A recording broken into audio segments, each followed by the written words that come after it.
Animated features require a large team of people, from writers, art directors, story artists, concept artists, background painters, compositors, an editor, a lead director, and about 15 to 25 animators. But what if there was no budget to hire a team that large? I wanted to discover the answer to this question. Would it be possible for me to make an entire animated feature film on my own? Back in 2011, I was making my way trying to tell stories in live action.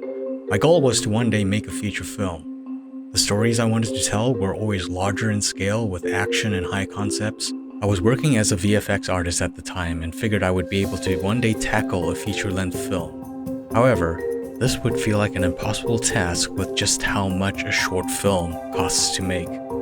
But I was not deterred, so I wrote 2 feature-length scripts, one called The World's Divide. From the very beginning, I envisioned this film as an animated piece. So I looked at the screenplay thinking, okay, what now? How do animated films even get made? Where do I even begin? With no formal training, I wanted to discover how to make an animated feature.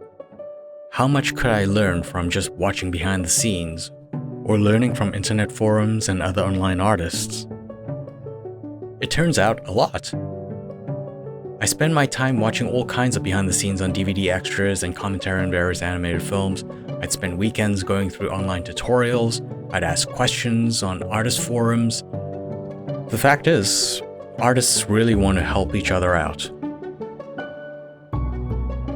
But in order to really begin on making an animated film, I needed to know the production process. So I started to break down each stage of production. From the writing, to the storyboarding, to layout, creating a story reel, background painting, character animation, compositing, and finally, back to the story reel for the final edit. It was important for me to treat each of these stages as a single project in itself. I figured this is how I would learn best. So what would the story be? The most logical place to start would be on a short film. What I ended up learning was that treating each of these steps as a single project meant that I would not get overwhelmed by the amount of work ahead. So when storyboarding, I would not be thinking about all the backgrounds I would need to paint or all the character animation that needs to be done. It was all focused on one thing at a time. This started to give me confidence that a feature film will one day be possible. So I kept working at it, painting the backgrounds, animating the characters, compositing, and final edits, until finally, I had a short film.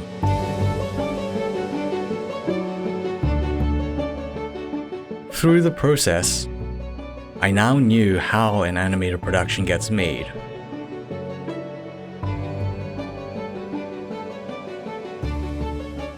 But I still wanted to learn more. I wanted to refine and improve the work.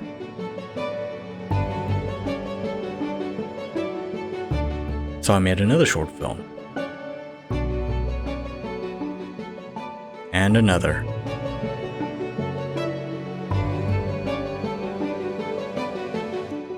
Until I thought I was ready enough to tell a long-form story.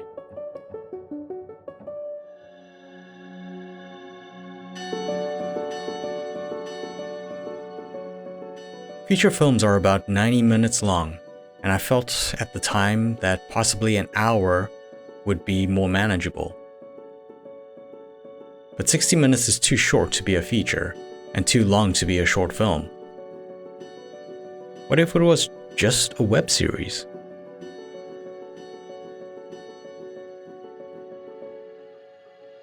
And so I began looking at my screenplay I had written, and I could not figure out how to make it an hour long. I tried cutting story points and characters, but ultimately, I felt it needed to be as long as it was. I thought, what if I did a spin-off script? Possibly a story about this older warrior that's in the World's Divide, but we get to see him in his youth. And what if it was an adventure story? Kind of like a Treasure Island type of tale. Okay, now it felt like as though I was getting somewhere. I had a story, I had the characters, I knew the production process. All I had to do was begin. I gave myself a span of 8 months to create 60 minutes of animation. I wanted it to be big, with large action sequences and fun character moments, with a quality of animation that would surpass any of my previous films. And let's just say, it didn't turn out how I hoped it would.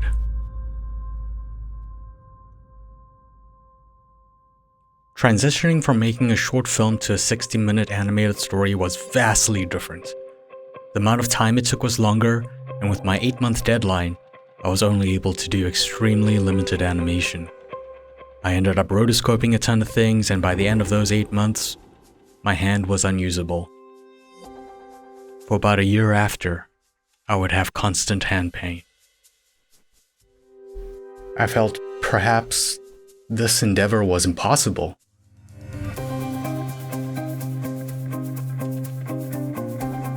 Yet, this one screenplay that I still wanted to make was constantly in the back of my mind. I did not achieve what I set out to do, and I felt like a failure. I tried to start making a graphic novel of the story, roughing out pages and inking and coloring a few. But as I lived my day-to-day on freelance work, the dream of it being a feature film still ate away at me. I started doing animation tests in my free time.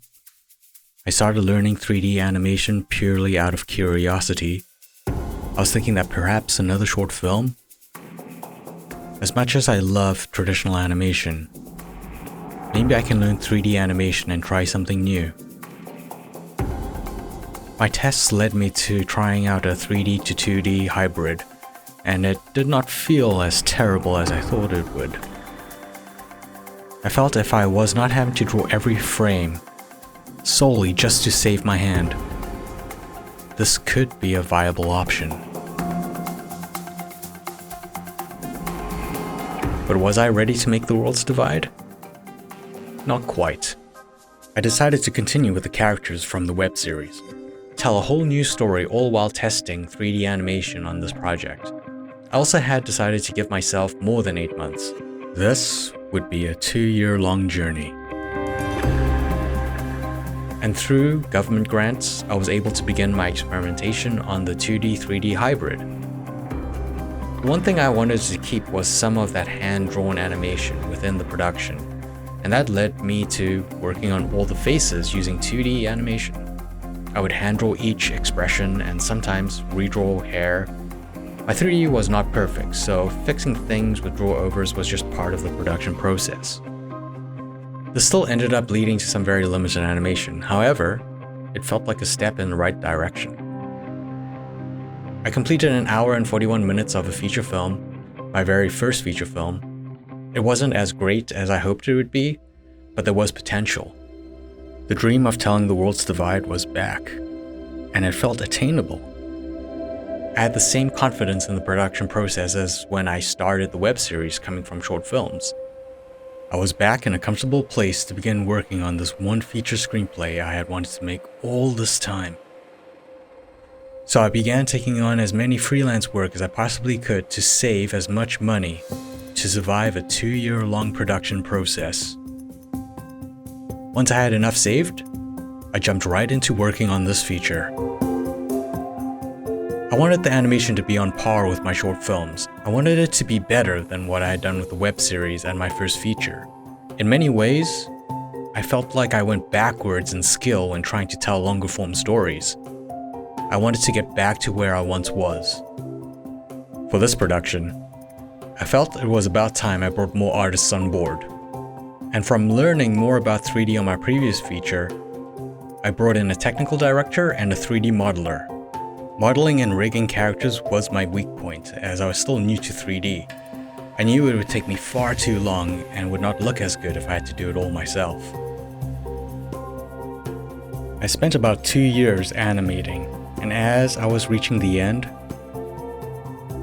I needed more funds to hire voice actors, composers, sound designers, and a final sound mix. So I turned to Kickstarter, not knowing if it would even be possible to get those types of funds I needed. The first day, it was not looking good. I kept on working, but my morale had started to dwindle. Would I be able to ever finish this film? 5 days later, we got our funds. Thanks to all those backers on Kickstarter, I would actually be able to finish the film. We got the opportunity to mix the film at Universal Studios thanks to the help of our sound supervisor Alec Rube, and we had a preview industry screening at Spark CG in Vancouver, and eventually finally getting a world premiere at Annecy, the largest animation film festival in the world. Looking back at the past 10 years, all that time spent researching, working, the long hours, I can see all the failures of each project. Some more than others, but also see how that has given me motivation to improve on the next thing. The failures were the thing that had actually kept me going. Even with Worlds Divide, I can see all the mistakes I made during the production. But that just gets me excited to fix those mistakes on the next project. So I guess, just keep creating.